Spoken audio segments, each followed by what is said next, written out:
इयम् आकाशवाणी। सम्प्रति वार्ताः श्रूयन्ताम्। प्रवाचिका सुषमा कुमारी।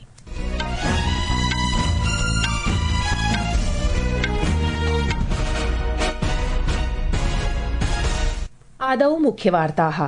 प्रधानमन्त्री Narendra Modi German chancellor Friedrich मर्च च गुजरात राज्ये गांधीनगरे एकम् उच्चस्तरीयं सम्मेलनं सहभागितवन्तौ।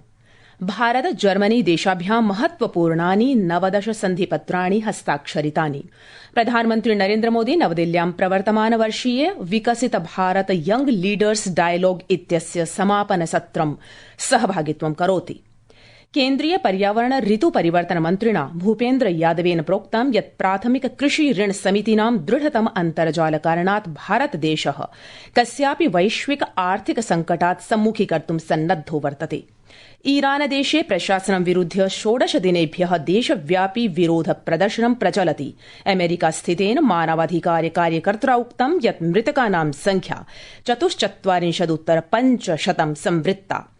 अपि च महिला प्रीमियर लीग इति स्पर्धामालिकायाम् अद्य रॉयल चैलेंजर्स बेंगलुरू दलं यूपी वॉरियर्स दलेन सह क्रीडिष्यति। अथ वार्ताः विस्तरेण। प्रधानमन्त्रिणा नरेन्द्र मोदिना प्रोक्तं यत् भारत जर्मनी देशयोर्मध्ये द्विपक्षीय व्यापारः साम्प्रतं यावत् उच्चतम स्तरे सम्प्राप्तः। प्रधानमन्त्री Narendra Modi German chancellor Friedrich मर्च च गुजरात राज्ये गांधीनगरे महात्मा मन्दिरे एकम् उच्चस्तरीयं सम्मेलनं सहभागितवन्तौ। भारत जर्मनी देशौ उद्घोषितवन्तौ यत् रक्षा व्यापार प्रविधि क्षेत्राणि रणनीतिक सम्बन्धाश्च उपवेशनात् अस्मात् अग्रे सरिष्यन्ति। रक्षा औद्योगिक सहयोगं सुदृढीकर्तुम् उभौ देशौ सह विकास सह उत्पादने च केन्द्रितं घोषणापत्रमेकं हस्ताक्षरितवन्तौ। एकं संयुक्त वार्ताहर सम्मेलनं सम्बोधयन् फ्रेडरिक मर्च प्रधानमन्त्री च भणितवन्तौ यत् भारत जर्मनी देशौ केवलम् आर्थिक सहयोगिनौ न स्तः वरन् वैश्विक शान्तये स्थिरतायै च उभौ राष्ट्रौ प्रतिबद्धौ स्तः। हम एकमत है कि आतंकवाद पूरी मानवता के लिए एक गंभीर खतरा है। भारत और जर्मनी इसके विरुद्ध एकजुट होकर पूरी दृढ़ता से लड़ाई जारी रखेंगे। भारत और जर्मनी सहमत है कि ग्लोबल चैलेंजेस से निपटने के लिए ग्लोबल इंस्टीट्यूशंस में सुधार अत्यंत महत्वपूर्ण है। यूएन सिक्योरिटी काउंसिल में सुधार के लिए G4 के माध्यम से हमारा संयुक्त प्रयास इसी सोच का प्रमाण है। अवसरेऽस्मिन् श्रीमोदी प्रतिपादितवान् यत् भारत जर्मनी देशयोर्मध्ये रणनीतिक व्यापारः उच्चतम स्तरं सम्प्राप्तः। साम्प्रतम् इदं $50 अर्बुदतः अधिकः सञ्जातः। श्रीमोदी भणितवान् यत् भारतदेशे 2,000 जर्मनी देशीय समवायाः दीर्घकालात् भारतदेशे कार्यरताः सन्ति। चांसलर मर्च की ये यात्रा एक विशेष समय हो रही है। पिछले वर्ष हमने अपने रणनीतिक साझेदारी के 25 वर्ष पूरे किए और इस वर्ष हम अपने राजनयिक संबंधों के 75 वर्ष भी मना रहे हैं। ये माइलस्टोन्स केवल समय की उपलब्धियां नहीं है, ये हमारी साझा महत्वाकांक्षाओं, परस्पर विश्वास और निरंतर सशक्त होते सहयोग के प्रतीक है। प्रधानमन्त्रिणा प्रतिपादितं यत् उभयोर्देशयोर्मध्ये प्राविधिक सहयोगः प्रतिवर्षं दृढतमः जातः। अद्य अस्य परिलक्षिता मूलाधारे अपि स्पष्टरूपेण दरीदृश्यते। संक्षिप्तरूपेण जर्मनदेशीय चांसलर फ्रेडरिक मर्च वर्येण भणितं यत् उभौ देशौ स्वीय सम्बन्धाः उच्चतर स्तरे आनेतुं प्रयासरतौ वर्तेते। इतः प्राक् उभौ नेतारौ अहमदाबादे ऐतिहासिक साबरमती आश्रमस्य यात्रा विहितवन्तौ। तत्र तौ राष्ट्रपितुः महात्मा गान्धिनः स्मृतिचिह्ने श्रद्धाकुसुमानि समर्पितवन्तौ। उभौ नेतारौ महात्मा गान्धिनः आत्मनिर्भरता सत्य अहिंसा च प्रति अपृथक प्रतिबद्धतायुतान् मूल्यान् प्रति गंभीरं सम्मानं प्रकाशितवन्तौ। उभौ नेतारौ साबरमती रिवर फ्रंट स्थलं प्रतंग महोत्सवे अपि समाविष्टौ। भारत जर्मनी देशाभ्यां महत्वपूर्णानि 19 सन्धिपत्राणि हस्ताक्षरितानि। सममेव उभाभ्यां देशाभ्यां रक्षौद्यौगिक सहयोगं दृढयितुं 8 घोषणाः विहिताः। व्यापार निवेशं समेधुतिं चीफ एक्जिक्यूटिव ऑफिसर्स फोरम इत्यस्य स्थापना अपि एतासु सम्मिलितास्ति। वार्ताहर सम्मेलनं सम्बोधयन् भारतीय विदेश सचिवः विक्रम मिसरी अवदत् यत् जर्मन चांसलर इत्यस्य भारत यात्रावधौ देशद्वयोः मध्ये महत्वपूर्ण संवादः अभवत्। प्रधानमन्त्री नरेन्द्र मोदी नवदिल्ल्यां प्रवर्तमानवर्षीय विकसित भारत यंग लीडर्स डायलॉग इत्यस्य समापन सत्रस्य सहभागित्वं करोति। असौ देशे विदेशे 3,000+ यूनैः सम्भाषणम् अपि करिष्यति। संस्कृत वार्तायाः संस्करणमिदम् इदानीम् आकाशवाणीतः प्रसार्यते।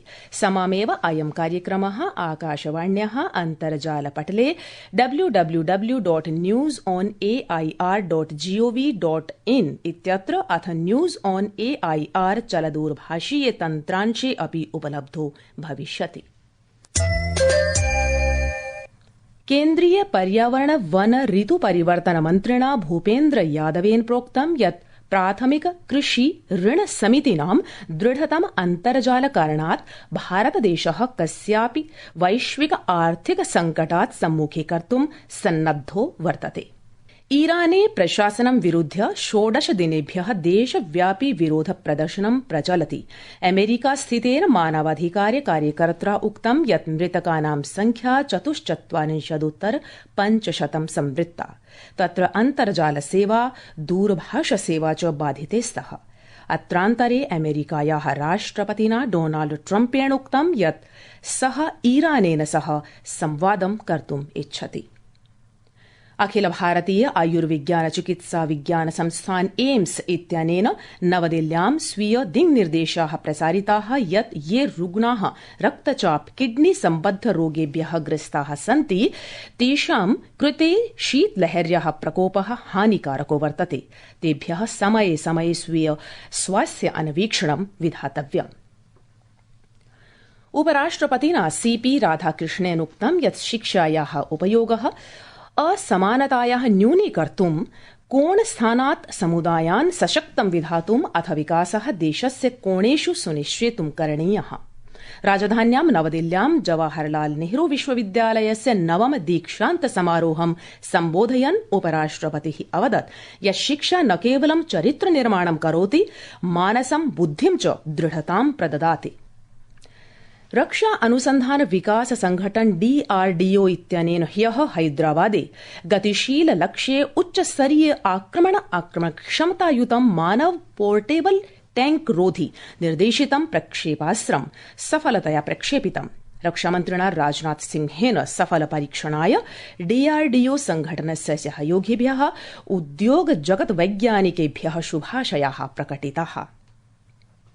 अद्य राष्ट्रिय युवा दिवसः वर्तते। दिवसोऽयं प्रतिवर्षं महान् आध्यात्मिक नेतुः दार्शनिकः च स्वामी विवेकानन्दस्य जन्मजयन्त्याः अवसरे परिपाल्यते। अवसरेऽस्मिन् राष्ट्रपतिः द्रौपदी मुर्मुः, उपराष्ट्रपतिः सीपी राधाकृष्णन्, प्रधानमन्त्री नरेन्द्र मोदी च स्वामिनः जयन्त्यां तस्मै श्रद्धाञ्जल्यः समर्पितवन्तः।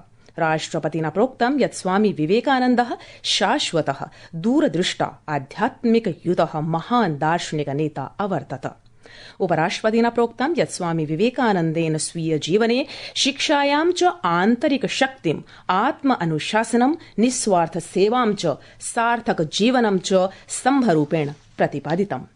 केन्द्रीय आय व्यय संकल्पनापत्रं रविवासरे फरवरी मासस्य प्रथमे दिने लोकसभायां प्रस्तोष्यते। संसदः आय व्यय संकल्पना सत्रम् अस्य मासस्य 28 दिनाङ्के आरप्स्यते।